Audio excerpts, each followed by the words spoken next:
किसी समय की बात है, एक छोटे से गांव में एक लालची सेठ रहता था।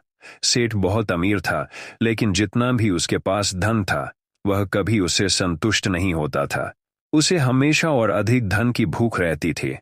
सेठ के पास कई जमीनें और खेत थे, जिन्हें वह अपने मजदूरों से काम करवाता था, लेकिन वह मजदूरों को बहुत कम मजदूरी देता था और उनसे कड़ी मेहनत करवाता था।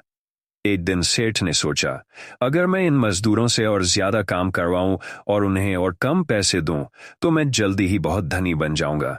सेठ ने अपने मजदूरों को बुलाया और कहा, अब से तुम लोग दिन में 2 बार खाना खाओगे और अधिक काम करोगे, लेकिन तुम्हारी मजदूरी कम कर दी जाएगी। अगर किसी ने विरोध किया तो उसे काम से निकाल दिया जाएगा। मजदूरों के पास कोई विकल्प नहीं था, इसलिए वे मजबूरी में सेठ की शर्त मान गए। अब मजदूर दिन रात मेहनत करते, लेकिन उन्हें कम पैसे और कम खाना मिलता। धीरे धीरे मजदूर कमजोर होने लगे और बीमार पड़ने लगे। उनके काम की गति धीमी हो गई, जिससे सेठ और नाराज हो गया।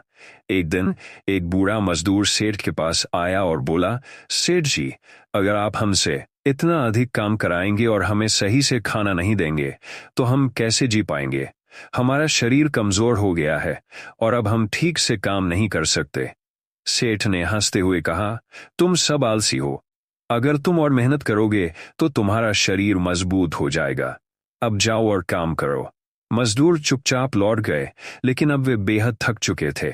एक दिन ऐसा आया जब सारे मजदूर बीमार पड़ गए और किसी ने भी खेतों में काम करने से मना कर दिया।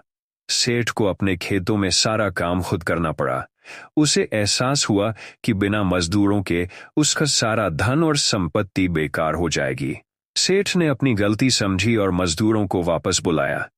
उसने उनसे माफी मांगी और उन्हें उचित मजदूरी और खाना देने का वादा किया। मजदूर वापस आए और अब वे खुशी खुशी काम करने लगे। सेठ ने भी अपनी लालच छोड़ दी और संतोषपूर्वक जीवन बिताने लगा।